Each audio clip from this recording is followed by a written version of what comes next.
Thank you very much for the nice introduction, and hello everybody.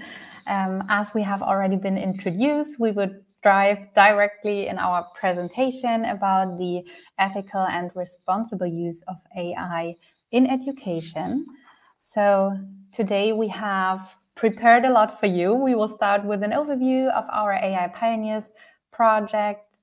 Then we will start directly with the introduction of the ethical evaluation schema that we have created in this project with a very large consortium, and then we will go directly in those 5 areas that you can see here on this slide. And we will, of course, also have some interactive parts prepared for you. So we are very much looking forward to all of your insights and experiences with the use of AI in education. And then, of course, we would like to discuss a little bit afterwards. So, first of all, what is the AI Pioneers project? We have been funded in the Erasmus Plus program 2022 under the Partnerships for Innovation and the Forward-Looking Projects, which are basically projects on future-oriented topics like AI in education. And as I already said, we have a very large consortium with 10 project partners from 7 different European countries, from Germany, Spain, Greece, Italy, Portugal, Estonia or Lithuania, and Cyprus. And we have time to wrap up the project until the end of this year. So we almost finished with this exciting project. And this is why, of course, we have a lot to present today. First of all, what were our main interests in this project? We wanted to have a look on how a European network of these so-called AI pioneers can be created long-term successfully, of course. And this is the main question looking towards the end of the project. And we were very much interested in which players are particularly active here in European in the European discourse on AI in education. And of course, the second question, what we will have a deeper look on today, has been also focused on the impact of AI on data protection and ethics and skills. And yeah, we also wanted to have a look on some practices on those European countries that are involved in the project. And to answer those questions, we did a lot of expert interviews, online surveys and site visits, as well as lesson observation. And yeah, we had a lot of involvement from training companies and especially vocational schools to create our network of the AI pioneers. And this has been one of the main objectives of the project. So we focused on research, of course, but also on the promoting and evaluation of AI in vocational education and adult education to support new initiatives around the topic of AI, mainly with all of those networking activities that we did to establish this European AI Pioneers Network. And of course, also we focused on policy recommendations, AI tools as well, and ethical guidelines, where we will have a deeper look today later on. So focusing on the European Reference Network, as I already said, the topic of sustainability will lead the next 3 to 4 months of the project to support our members within this network, also with resources and upcoming networking activities as well, to further develop those communities of practice that have been created in the different partner countries until this moment. So we would like to continue with those workshops and events to gather and connect, to gather still best practice examples, of course, focusing on an AI in education, but as well also to connect the people that are very active in this field and that are pioneers, so that everybody can learn from each other and get some new insights in the topics and keep the discussion alive. So one of the main objectives or results of the project has been at the very beginning of the project, the AI supplement to the digital competences framework for educators. And here we also focus on those 6 competence areas that you can see here on the slide. And you can download this document via our project website. Feel free to use the QR code, or we will send the link later in the chat as well. And focusing on the next result of our project, I will keep this very short so that we have a lot of time to discuss on the topics of ethics and data privacy. But we also created, as I already said, an AI toolkit. So we have collected a lot of AI tools on our project website, categorized them, and also added best practice examples and curriculum recommendations. So feel free to dive in here as well. And the next main result of our project will be, or is, our evaluation schema, which will be the main topic of today's webinar. So we also have created here 2 large documents focusing on the ethical implementation of AI in educational settings. And with that, I want to hand over to my colleague who will dive into details today. But of course, feel free to have a look at those documents later on. So Alexia, the floor is yours.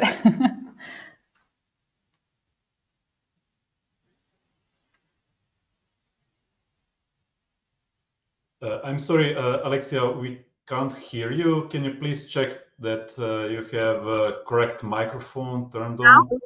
Yes. Can you hear me? Yes. Okay, I changed. Thank you. Yeah, so thank you very much, Lisa, and thank you also, Zvonko, for the introduction. As Lisa said, the project covers many aspects of AI in education, but one of them is this aspect of ethics and policy, and we're very happy to be here today to talk about it and talk about what we've done in the project, but also learn from you and from the things you are using AI for, and which ethical considerations are, for example, more problematic for you, or what you think about more when thinking about ethics in AI and education.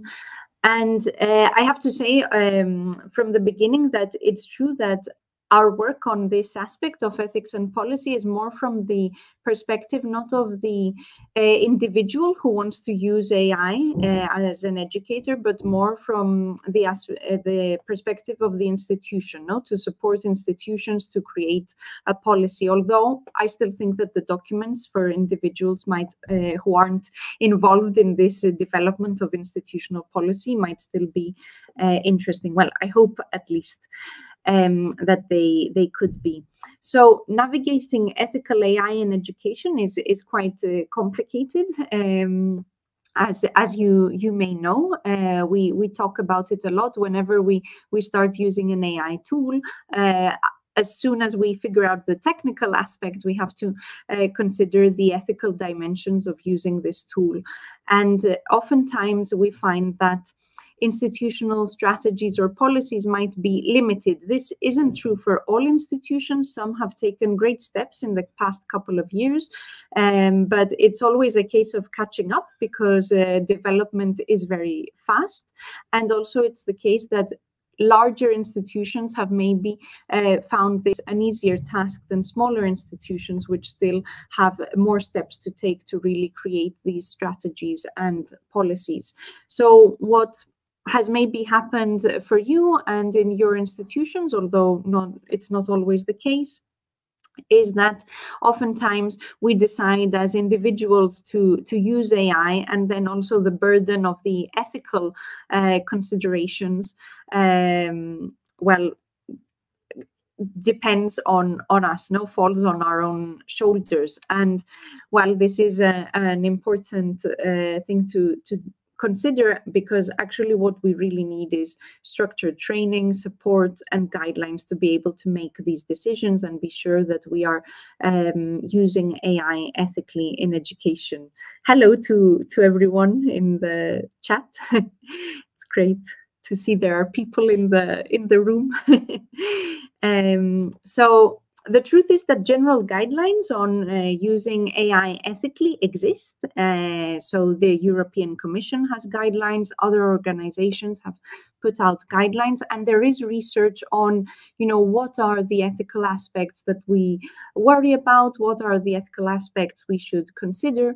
So there is a lot of research already and information, but oftentimes the issue of how to apply them, comes up, and we have trouble. So we tried to kind of work on this small aspect, of ethics in AI in education. And I think now I'll turn over to Giedre, because we're going to start by asking you a question or two. Hello, everyone. So it's so nice to see many of you saying hello in the chat, and see that you come from different cities across Croatia. As Lisa mentioned, and we don't have partners in our consortium from Croatia, but it's so nice to be part and to learn about your experiences and your practices. That's why we would like now to invite you to be more interactive and to engage into discussion, at least, virtual discussion with us. And first of all, to answer the question, how are you using AI in your institutions? Are there any institutional policies or guidelines regulating the use of AI? We know there will be different experiences and situations or practices, so please feel free to use to share anything. We don't look for correct or wrong answers here. And to access Miro board, you can simply click the link here on the text Miro board, and you should be able to access it. Also, we will share a link in the chat, and let's have a couple minutes, okay? Not couple, maybe 5 or 4 minutes. I will share the screen to see that whether you succeeded to access the Miro board. Oh, you all, so many of you here. So nice to see. So I guess you already know how Miro board works. In case, you can use with the right mouse click, move the screen. But now please focus on the question number 1. Please, let's skip now question 2 and question 3. And just take one sticky note either here from the stack, or you can also use the ones and copy paste them and use this box to add information to. So what are the practices in your country, or not in your country, in your institutions? Is the policy institution, is the policy created, is it institution-wide, or is it left to teachers, individual teachers, or maybe departments? Sometimes I know it can be even study committees. So what are the practices? And in case there is no policies, from what I see already, what is the de facto culture around use of AI? Sometimes we don't have policies, but we kind of know how we can or cannot use AI. It can be related to both administrative issues, teaching, learning, research. Okay, so let's see what we have. There are some guidelines, and especially those related to graded papers. Okay, we have official AI use policy on Faculty of Pharmacy and Biochemistry, University of Zagreb. There are no policies. We don't have institutional guidelines for professors, but have added AI-related rules in final thesis manual for students. Yes, we have some more coming. Still no policies or guidelines on the institutional level. It depends on teachers, researchers. No clear attitude towards the ethical use of AI. So okay, let's have 1 more minute maybe and just share No institutional guidelines. AI is used.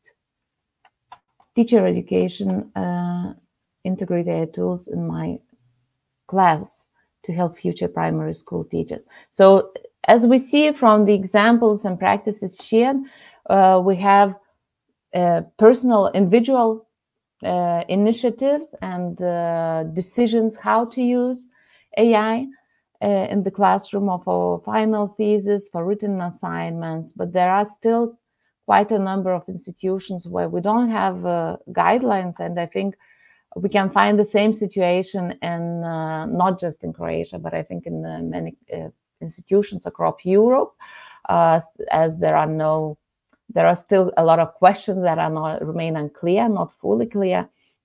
And also we see that in some cases it might be that AI is prohibited or maybe regulated or permitted with just citations. In some cases, it might be that AI usage is encouraged, but of course, for that, we need a very clear, at least some clear guidelines at some levels.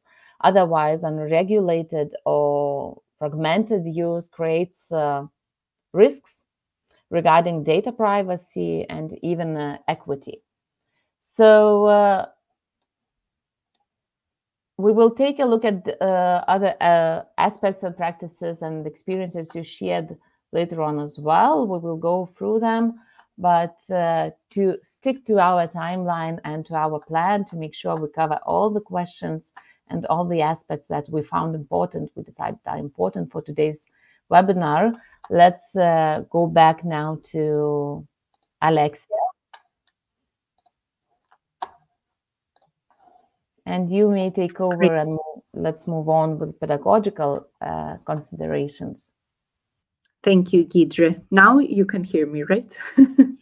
This time, perfect.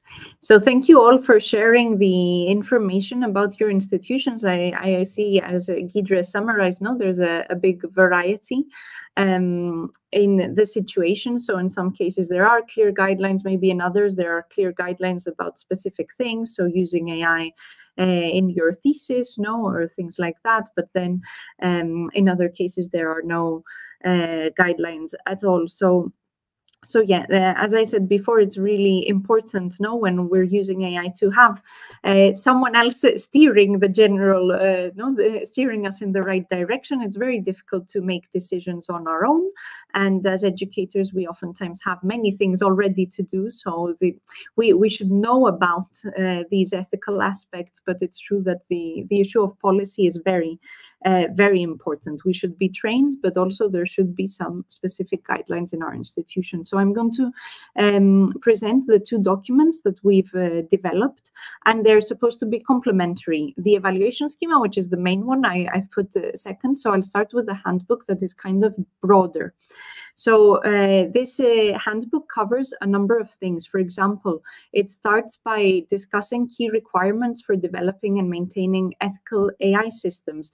Maybe some of these requirements, actually, it will be the developers of the AI that will have to take them into account, But it's always useful to have an idea of what these are and be able to discuss these with whoever is providing the tools. Then the legal and regulatory considerations in AI implementation.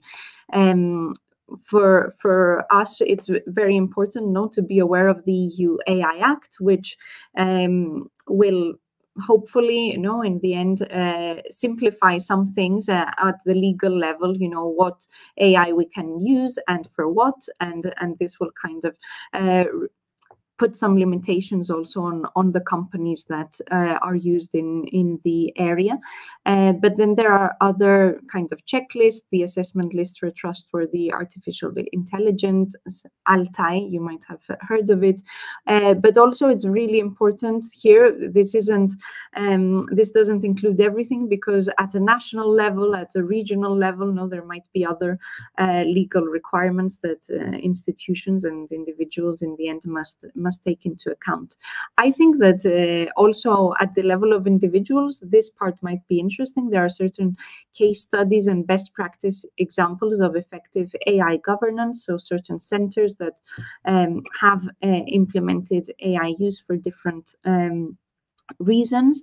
And perhaps the most interesting at the level of the individual is the last part of the handbook that focuses on ethical skills in AI, because there's the big question of what are ethical skills in AI? What does it mean to be able to use AI ethically? And what this section does is it focuses on key areas. So Lisa mentioned before key areas related to the DigComp Edu framework, so professional development, digital resources creation, assessment, empowering learners, and there are a couple more. But what this section does is it goes into each of these key areas and it discusses some potential indicators of having ethical AI skills. For example, when it comes to digital resource creation, having a consideration of what might be sensitive data is an indicator of having ethical skills in this area. When it comes to assessment practices, understanding the limitations of automated feedback would be another indicator of having ethical skills in this area. And I think it's interesting because in each of these key areas you have one or two practical examples of what it means to use AI ethically in relation to this area. For example, there's a case, Maria is using AI for this in her institution, as an educator, and she takes into consideration this and that, and this is why she is using AI ethically. So this handbook is kind of broader in this sense. And then the evaluation schema that Lisa also highlighted earlier is a document that has a much more specific focus. So this is the evaluation schema for AI in education on data, privacy, ethics, and EU values. And the focus and the objective of this document is to support reflection on ethical dimensions of AI adoption in education. So the idea is that it kind of helps, it creates a scaffold that people and institutions can use to make sure they are considering all the ethical dimensions of AI adoption in education. And to create this, of course, we took into account the existing research and guidelines, because as I mentioned, it's not that none of these exist. So we took into account the European Commission's guidelines and research that already discusses kind of different dimensions of ethical integration of AI in education. So we reviewed these and we ended up using 5 dimensions. So I'm going to present them just in a second. And we have these 5 dimensions, and what we've done for each of these is we've created specific questions, or we've used some questions. For example, when we really liked the questions that were already available from the European Commission, for example, we've used these and cited the European Commission, but we've created many questions for each of these 5 dimensions that allow you to consider the ethical aspects that you should think about when you're implementing AI. So apart from having the questions, though, what we've added is some interpretative support. So for example, for a question that is AI already used in your institution? By whom? Is it officially kind of supported? You have the interpretative support that says, for example, if it's officially used, then there are many individuals already using it. Well, you're likely to already have a policy, and if not, it really should be already developed or in development. And if individuals are using AI, but there's no official policy, well, maybe it would be interesting to discuss who is using it and how, and start creating this policy to support all these people using it, and make sure also that it's not being used in ways that you don't want to, for example. So we created these guiding questions, this interpretative support, and then we got feedback from our partners, because this was developed first by the partners in Spain, and then with all our partners together, and then for them we got feedback from the whole network. So I'm going to show you the dimensions. So the first dimension is assessing current AI use, AI maturity, and related AI ethical concerns. So from a document by another institution, it has been suggested that it's really important at the beginning to get a snapshot of why and how the institution is already using AI. This will help you understand the AI maturity. For example, in institutions where AI is already being used for some things and you want to implement it for something extra, well, you are likely to already have a lot of the infrastructure and even the policy in place. In other institutions, maybe you're not already using AI, but maybe you're using, for example, platforms with personalized learning. Oftentimes, these platforms already require a lot of work on data protection and privacy policies. So this is a step forward. Maybe you're not using all these, but you already are using, technically complex tools. So then you're likely to have the support staff, but also educators who are more used to, diving into more complex digital tools. So all this helps you get an idea of where the center is and how many steps it will need, or how much support or investment it will need to start using AI or to expand its use of AI. Then we have a second dimension, which is that of AI governance and monitoring. And this really focuses a lot on these legal considerations, the EU AI Act, any national regulations, but also generally, the data privacy and protection policies, and how you will monitor all these, how an institution can monitor these in the long term, and where responsibility falls. For some things, maybe responsibility is on the provider of the AI. For other things, though, it remains in the center. So it's important to clarify these things. Then there are the operational considerations. So issues such as, okay, we want to use AI for this. Are we able to have enough, for example, if we have to pay for a tool, are we able to provide enough licenses so that everyone who should be using the tool will have access? And are we also able to provide enough support for everyone to be able to use the tool? For example, some people are, as Lisa mentioned, AI pioneers who are really comfortable jumping into the use of a new tool, but not everyone has to be like this. And it's really important for the center to consider this, both for its teachers and trainers, but also for its students. Then we have the pedagogical considerations that we'll discuss a bit more later, because Giedre is going to ask you another question about that. But here we have actually many subsections. These are many things we think about when, as educators, we're discussing the issue of ethics when we implement AI. And finally, we have our final section with other considerations. And here we have, on the one hand,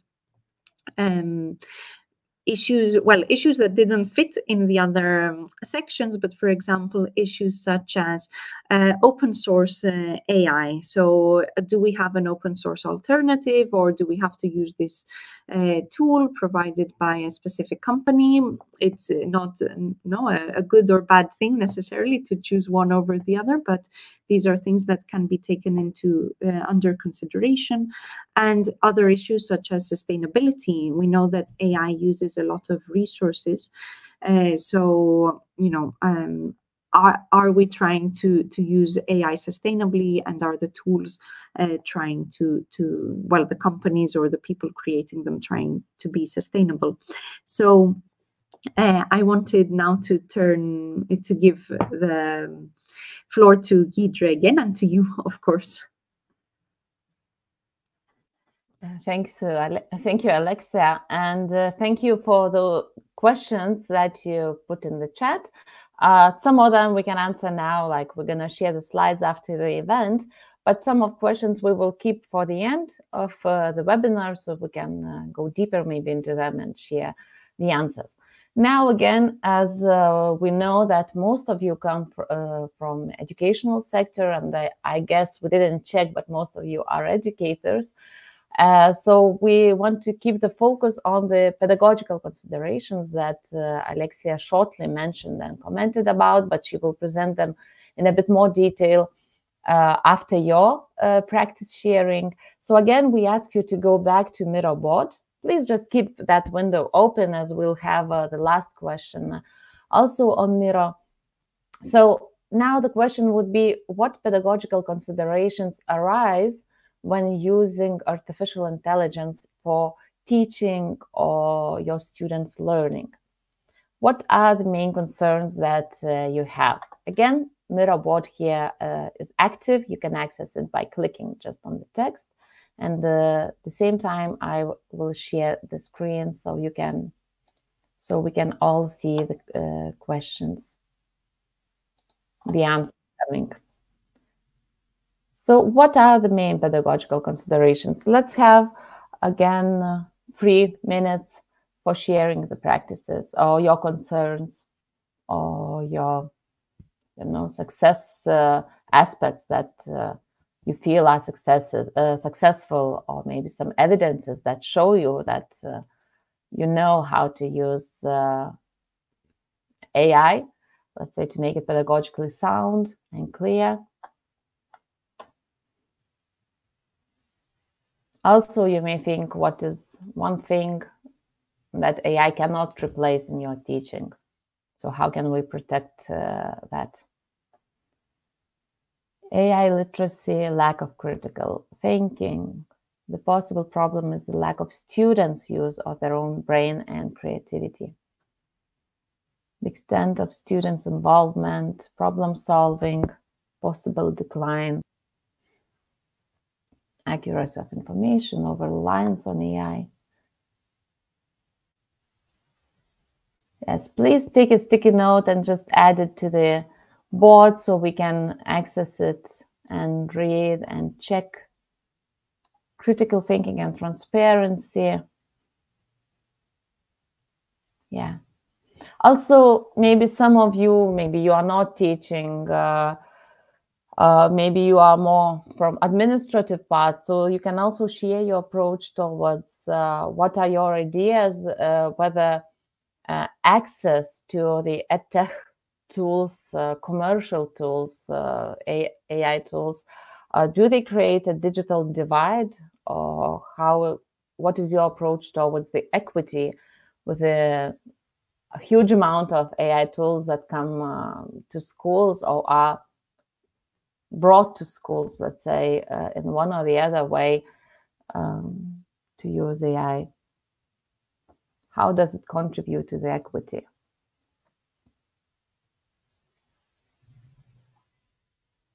So now we see that from what I see across the screen here is that still the core pedagogical challenge is balancing maybe the efficiency of AI doing the work for some tasks and with the effectiveness, with the students' learning, with the critical thinking, which is always, for me, it seems like this is more like a rhetorical question, and research also demonstrates different results regarding this question.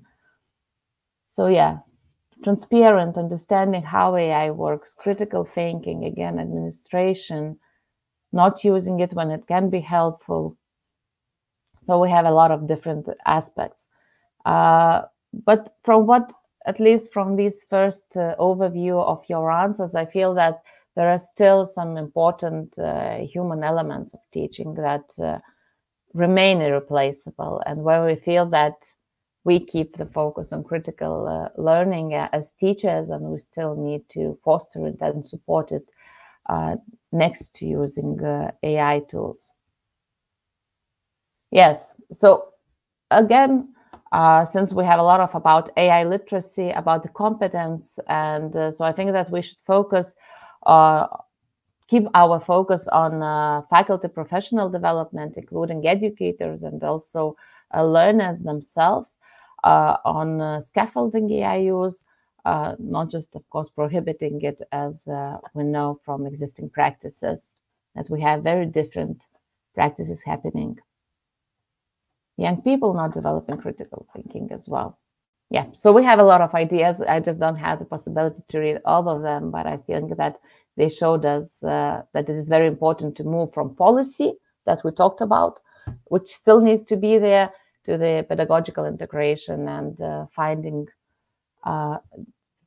balanced agreements between educators and learners, how we're going to use that. So Alexia, let's move on now to our evaluation schema and the questions that we offer to teachers to reflect about. Thank you, Giedre, and thank you all for sharing your ideas and what you consider now in this pedagogical dimension. So actually, I think you cover some of the things that the evaluation schema covers. So here we have actually 5 subsections, and what I've done is I'm just going to give you what each subsection is and one question and kind of explain, but I don't want to give you too much information. So the first one would be that of empowering teachers and teaching. So is there support for teachers and trainers so that they can adjust their teaching to the use of AI is one of the questions that comes up here, because in the end, we all know that it's very important to learn to use a tool correctly and also to adapt the teaching to actually take advantage of this new tool, because otherwise teaching remains the same, and maybe we might end up spending more time or decreasing the quality of what we're doing if we aren't supported enough to change the whole lesson, to change the whole way the class works when and if we want to use AI. So this would be one aspect. Then there would be the aspect of copyright and intellectual property.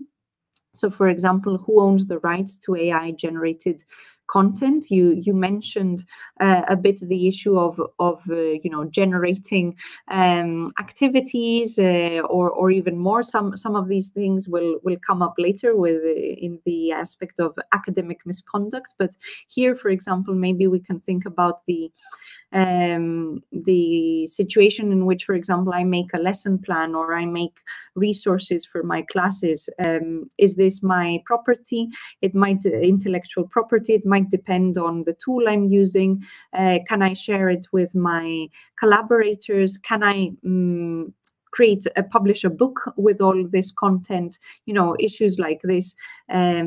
And then, of course, you may have heard about issues related to what kind of data the AI is being trained on and if this is protected by copyright or not. So there are a number of questions there. Then ensuring students are prepared for the AI-driven workforce. This doesn't apply to all levels of education, but when we're working with adults, when we're preparing someone for a specific field, it's true that to a point it is the responsibility of the center to train them on AI tools that are already in use in the field. Maybe these aren't the tools that will be in use in 5 or 10 years, but as happens with everything else, in technology and tools, we expect some of these skills to transfer then to the next tool or to the more advanced option. And then I guess here come many of the things you mentioned on the Miro board. So some common ethical aspects related to assessment and AI and academic misconduct. This is another subsection. So here I've actually focused on the issue of assessment. How can the center ensure that AI does not replace, but rather supports educators in assessing student learning? So this is important. We already have, there are already some studies showing that, using AI for assessment, maybe you can give more feedback to students, but maybe this feedback, maybe they don't care that much about this feedback. So maybe you mentioned on the Miro board that we might turn in education into this, a general bubble of less critical thinking if this were to happen. But also you mentioned the issue of using AI for writing a thesis or something like this. So this would fall under academic misconduct. And in the end, if, as you mentioned, if we use AI for everything, we might end up in this kind of lack of critical thinking from both sides. No, I create activities and lessons easily by AI, then my students give me back activities created by AI, and we're just in this loop. So I really enjoyed reading your considerations. These are interesting things, and I think this last subsection takes into account some of these, because the truth is that for many of these things, it's kind of a long-term plan, and we have to do research and we have to check and monitor to see what effects AI use will have in teaching and learning, and how it may influence not only the development of competencies, but also social well-being, learner engagement. Here I've put just one question that has to do with, has AI implementation improved or worsened performance and grades and outcomes? But there are other questions here that have to do with things that you mentioned, critical thinking, learner engagement, motivation. So these are things that we don't have answers to, but they are difficult questions, but questions that we should still, keep thinking about and maintain. So that's kind of the subsections of the pedagogical part of the evaluation schema. And over to you again, Giedre. Thank you. And now we have the very last question for you. I see that some of you are already answering it. Yes, you can access the documents. We also can share once again the link to the document directly.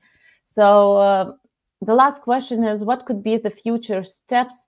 Or maybe due to lack of time, now we can focus on one key step for your institution that your institution should prioritize. Or maybe you yourself as a teacher, you might prioritize, let's say, in the next months. What would be the main aspect or dimension? And also, as I'm trying, yes, I will share the screen once again. Also, as you see from our presentation, our evaluation schema does not provide clear answers, as it is, I guess, even impossible now to have clear answers.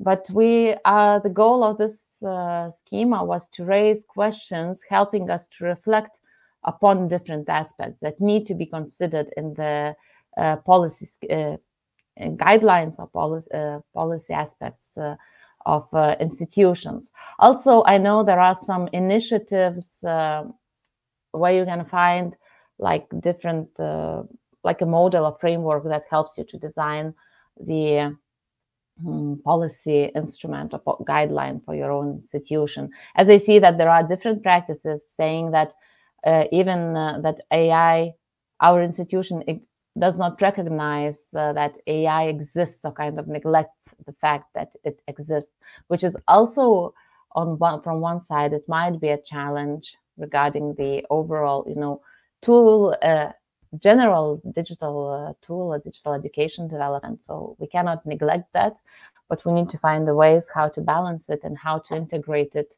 effectively, efficiently, so that it would enhance teaching, learning, assessment, and not disrupt it. So thank you for sharing. Yes, I see some notes, some lines. Oh, it's gone. I was trying to catch. So toolkit for AI and guidelines, creating guidelines. Again, of course, a very important aspect is workshops and AI competence development. I guess it covers both teachers and learners. So it's good that we have some initiatives already by European Commission and the OECD who are working on the guidelines, how to develop AI competence for learners as well. Thank you a lot. We cannot read everything again, but I believe that these are very important aspects that you mentioned, and just shows that the strategic roadmap should be built upon 3 pillars. From all your comments that I see, is that it's policy and governance, then it's capacity building, like training and competence development, and of course, equitable infrastructure and overall institutional culture. So these are the main question and aspects that we wanted to both show from our side, from the ethical schema aspect that we worked on and developed upon. And also we wanted to raise your awareness, maybe just to give you an opportunity to reflect upon, what should I do? What might I think about? What ideas maybe I may raise to our department, head of department or committee, study committees. So looking at the problems and aspects from different issues. I see the comment about Mirrorboard. Yes, we know it's a bit confusing, but for this moment, we found it to be the best suitable tool regarding the number of participants and the interactivity that allows. So we have only a few minutes left, and we have one question in the chat, which wasn't answered yet. Do we have a developed model for determining the AI maturity of an educational institution? We know there are some models for different industries. Is there one for higher education institutions? Please, Lisa and Alexia, correct me if I'm wrong, but regarding the project, within the project framework, we didn't develop any maturity framework, but maybe Lisa or Alexia, you can share some experiences or something you know. Actually, Alexia already answered this question. Maybe Alexia, you want to sum up a little bit for everybody else? Giedre, actually, I can't. So actually, we based that part of the AI maturity questions on the JISC, which is a center in the UK, and they have an AI maturity model for tertiary education and a document. I didn't find the right page, but I can find it and send it. Yeah. Okay, you will find it, Vanya. Great. Yeah, they have one. I'm not aware of any others that are kind of open and available. Yeah, I don't know anything as well. Just select and copy paste. Yes. Yes. So I guess these are the. Okay, sorry. I'm not sure if you can see my face because I don't see it, but I don't know why. I don't know why I'm not here. So sorry about that. I pressed nothing, but I guess no problem. We can hear you. I guess the system decided, that should be deleted. Yes. So for the final discussion, maybe one last just question. Since you come from education, all of you, what do you feel that? How do you feel that AI competence or this literacy, should it be a mandatory course for all students, as you had a lot of comments about students using AI, or should it be like a mandatory standalone course in educational and in universities or colleges or education in schools, or do you think it should be taught by all faculties across all subjects? And this is something to share in the chat. What would be your approach? How do you see the development of learners' competence here as well? Or maybe if some of you are not teaching, you may also share what do you feel are the new knowledge, skills, or values that teachers need to develop then learners' competence. Because I guess that something that we as teachers have or possess the competence we have now, we still lack some new knowledge. You mentioned a lot of aspects in the comments as well. But what would you see as the most important? I'm sorry about the camera. I'll try once again.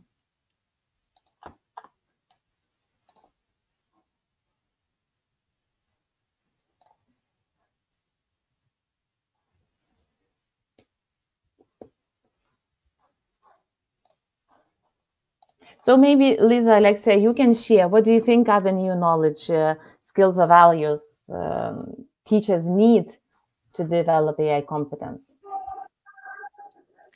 I think, so what we have learned in the AI Pioneers project is the importance of how to reflect appropriately the outcomes of AI. So for students and teachers as well. So I think this would be like the main skill for everybody to develop to go further from that. But we also had some answers in the chat. Yes, I think basics should be done through standalone subject, but specificities of implementations could and should be addressed throughout all levels and subjects. And then Zvonko mentions, we also have one more question. If students use AI for master thesis writing, what is the profit for students? Is it a question? It seems like a rhetorical question.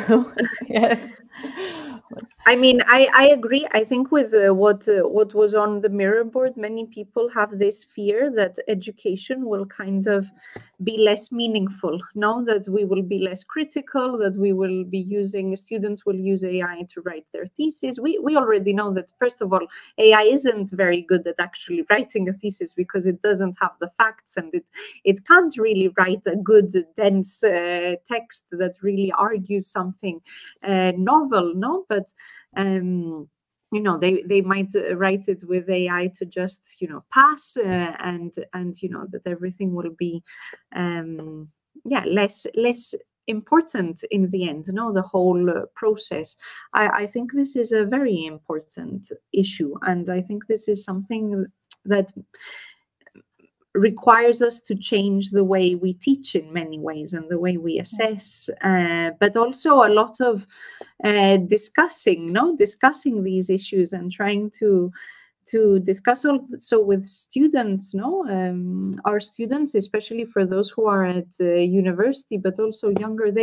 I think they can understand these issues. Of course, there will always be some people who will use it for things that they shouldn't be, but you know, it always has been the case, no, that some people don't want to study or make the effort. But I think a lot of discussion is needed and rethinking of this whole process. The issue of thesis is very difficult. How to check, how to entice them so they write their own thesis. Yes, I think the focus of the strategy, that the AI strategy that is needed from educational organization is very crucial, because as some people already wrote in the mirror board, that most of the institutions until now don't really have a clue how to deal with those AI topics, for example, focusing on assessment. But I think there will be new ways of how to do those assessment will be needed. So I think, as written in the chat, it will be a very good idea to have a standalone basic course on AI basics. So both Tobias and Simona mentioned this, and I think it's important. Matilda asks if single guidelines can be created for all academic institutions in the EU. I would say, this is a personal opinion, no. Actually, I didn't mention this, but when we were trying to make the evaluation schema, we would actually have hoped for a policy that everyone can take and tweak and adapt. But it's very difficult because in each country or region, there might be different regulations. Each center might use AI for different reasons, and each center might have different possibilities of having, for example, internal people for IT support and training, and so there are many things that may vary. So I think it would be very difficult to make guidelines that are more specific and more helpful than the ones that exist. Like they will improve, I'm sure, the guidelines, because things will change. But making a one size fits all that is ready to use, I think it's very complicated. That might be very difficult. Also focusing on legal regulations of different countries, right? I think that there should be joint agreements about, let's say, who the deployer is at the institution, who is taking the responsibility when some regulations are neglected or some, I don't know, mistakes are made, like joint decisions at the institutional level. Other than that, it depends a lot on the department, on the faculty. So there are a lot of these aspects as well. So we have another question. Vanya says, using AI tools, we are more productive, but it is very important to learn to validate AI results. That is harder to achieve. Critical AI use and learning to use the tools wisely. If you agree, and how to achieve such outcomes in a pedagogical sense. What do you think, Lisa and Giedre? Do you want to? Yeah, I think this question is also very difficult to answer, and we cannot give you a clear answer. But I have here just few maybe comments and aspects to mention is that from one side, we as educators, we should request and require from edtech developers who create AI tools that come to schools to ensure that they follow explainable AI, that they follow AI Act regulations, and the meaning that at least we know where the data that was used for training and the tools comes from, on all these aspects. So maybe this is just my position, but we should request more responsibility from others so that we as teachers don't need to check every time, whether this tool is good or not good. So I don't know, it has to be shared responsibility, I would say, and then it leads to outcomes and trusting the outputs. I think this is a very good closing statement. Having a look on the time, we need to have shared responsibility. I think that's a very good statement at the end. So we have 3 last slides prepared for you, pretty much focusing on our network. So thank you all very much for all of the questions and statements on the Miro board as well. So now we want to give a brief outlook on the AI Pioneers Network and an invitation at the end. So focusing on our AI Pioneers Network, as we already said, we had a lot of collaborations and for example, with the Council of Europe, the European Commission's Joint Research Center, but also the European Training Foundation. So we had a lot of webinars like this one today, and a lot of presentations and workshops, study visits.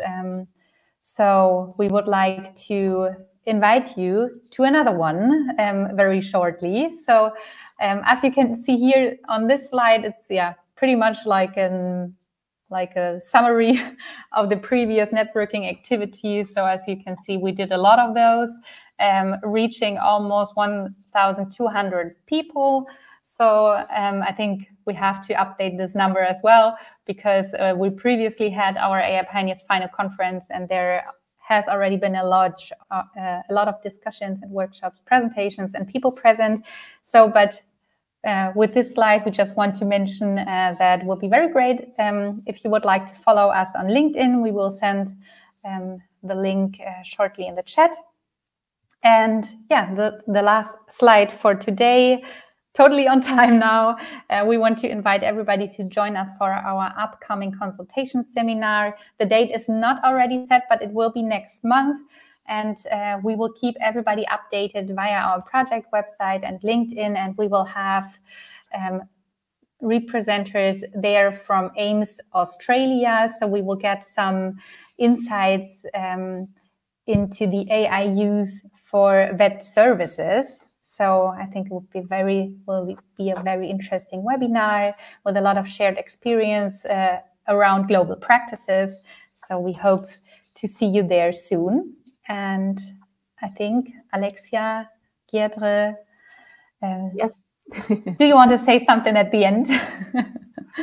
I want to thank you a lot for such an active engagement. It's always, when we have webinars, it's always scary whether participants are going to share the experiences. Yes.